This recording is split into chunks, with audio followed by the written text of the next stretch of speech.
State bank نے نئی monetary policy کا اعلان کر دیا ہے۔ مسلسل یہ جو چوتھی بار ہے کہ شرح جو سود ہے وہ 11% پر برقرار رکھی گئی۔ مجھے یاد ہے جب لاسٹ ٹائم یہ ہوا تھا، ہم بات کر رہے تھے معاشی تجزیہ کاروں سے، وہ بڑے پر امید تھے۔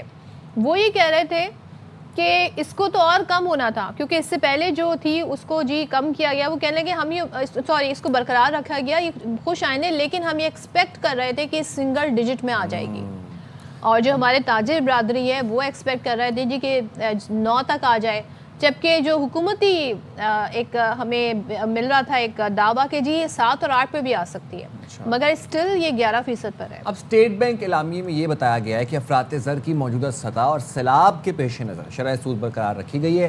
اسٹیٹ بینک نے رواں سال مئی میں 1% کمی کے بعد شرح سود 11% کی تھی، تو مئی میں 1% ویسے کمی ہوئی تھی اور اس کے بعد پھر 11%۔ ماہر معاشیات خاقان نجیب صاحب ہمارے ساتھ موجود ہیں، ان سے ذرا بات کرتے ہیں۔ السلام علیکم خاقان، بہت شکریہ آپ نے باخبر سویرا کے لیے وقت نکالا۔ شرح سود 11% پر برقرار رکھی گئی ہے، یہ خوش آئند چیز ہے یا پھر ہم اس کو یہ کہہ سکتے ہیں کہ چلو شکر ہے بڑی نہیں لیکن یہ کم بھی ہو سکتی تھی، اسپیکولیٹ کیا جا رہا تھا، آپ کو کیا لگتا ہے؟ دیکھیے، اگر آپ معروضی حالات کا جائزہ لیں تو آپ کو یہ دکھائی دے گا کہ جو افراط زر قیمتوں کے بڑھنے کی شرح ہے وہ 5.6% تھی ستمبر میں، رائٹ، ایئر آن ایئر۔ یہ باٹم آؤٹ کر گئی تھی اپریل میں 0.3%، اور یہ منتھ آن منتھ بھی بڑھتی رہی ہے 2% پچھلے 3 ماہ میں سے 2 ماہ۔ تو آپ کو ایک اپ ٹرینڈ نظر آ رہا ہے۔ یہ فوڈ انفلیشن سے کہیں، یہ پارٹلی فلڈ سے ڈرائیو ہو رہا ہے، پارٹلی جو ہم نے ویٹ پرائسز میں دیکھا ان سے ڈرائیو ہو رہا ہے۔ سو ایک یہ چیز ان کے مد نظر تھی کہ انفلیشن تھوڑی سی ری باؤنڈ کر گئی ہے۔ دوسری جو کور انفلیشن ہے، جس میں سے آپ کے نکال دیتے ہیں فوڈ اور انرجی پرائسز، جو کور انفلیشن ہے یہ 7.5% کے قریب ہے۔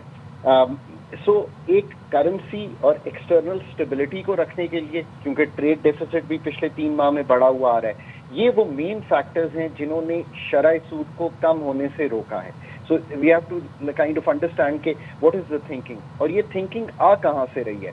یہ تھنکنگ پیورلی آ رہی ہے فرام دا فیکٹ کہ you are in an IMF engagement, اور وہ آپ کی اسٹیبلٹی کو پیراماؤنٹ سمجھتے ہیں، یعنی کہ موسٹ امپورٹنٹ سمجھتے ہیں compare to anything else. What is anything else? کہ آپ چاہیں کہ تھوڑا سا گروتھ ایڈ کی جائے، وہ اس سے زیادہ یہ امپورٹنٹ سمجھتے ہیں کہ اسٹیبلٹی جو ہے اس کو برقرار رکھا جائے اور اس کو سیمنٹ کیا جائے۔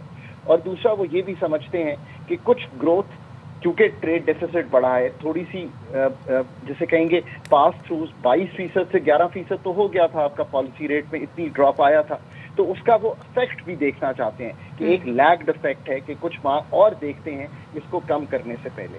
پر جو سب سے امپورٹنٹ بات سامنے آئی ہے نا، اگر آپ لو انفلیشن یعنی کہ افراط زر میں پرماننٹ کمی، پلس آپ یہ دیکھنا چاہتے ہیں کہ مانیٹری پالیسی میں ایزنگ ہو، آسان مطلب اس کو 11% سے بھی نیچے لے کے جایا جا سکے، ریئل ریٹ کو 11 اور 5% جو فرق ہے انفلیشن کا اس کو کم کیا جا سکے، جب تک اکانومی میں ریفارم نہیں کریں گے، وقت ہے کہ آپ اپنے انرجی سیکٹر کو، اپنی پروڈکٹیوٹی آف ایگریکلچر کو، اپنی واٹر مینجمنٹ کو، اپنی پرائیویٹائزیشن کو، اپنی ڈی ریگولیشن کو، انویسٹمنٹس کو، جب تک ان کو ٹھیک نہیں کریں گے تو آپ پرماننٹلی ایک میکرو اسٹیبلٹی یا ایون جسے کہیں گے نا کہ گروتھ کا ایک فریم ورک بنانا چاہتے ہیں، اس میں نہیں جا سکیں گے۔ That's the most important message. باوجود لو انفلیشنری انوائرمنٹ کے آپ ریٹ کو اتنا کٹ کیوں نہیں کر پا رہے؟ کیونکہ دیر از آلویز دا فیئر کہ جو ایک ہارڈ ون میکرو اسٹیبلٹی ہے وہ لوز ہو جائے گی۔ I think that is the whole story here. ٹھیک ہے، thank you so much doctor Khaqan Najeeb. اور وہ یہ کہہ رہے ہیں ہمیں معروضی حالات دیکھنے ہوں گے۔ ظاہر ہے پاکستان میں جو حالیہ سیلاب ہے اس کی وجہ سے بہت تبدیلیاں ہوئی ہیں، بہت کچھ چینج ہوا ہے، اور پھر وہ یہ کہتے ہیں کہ جی IMF کی یہ خواہش ہے اور IMF یہ چاہتا ہے جی اسٹیبلٹی برقرار رہے، تو اس وجہ سے بھی انہوں نے ایک ریزن دی ہے کہ اس کو شرح سود کو جی 11% پر رکھا گیا۔ اب لیٹس سی، وہ کہتے ہیں ریفارمز لانا بہت ضروری ہے، اور ریفارمز کے حوالے سے ہم بہت کچھ سن رہے ہیں، بٹ یہ ریفارمز فل فلیج طریقے سے کب ان پہ امپلیمنٹیشن ہوگا، تبھی جا کر معاملات جی بہتر آگے بڑھ سکتے ہیں۔ بات لے دے کے پھر آ جاتی ہے امپلیمنٹیشن اینڈ ایگزیکیوشن کے اوپر۔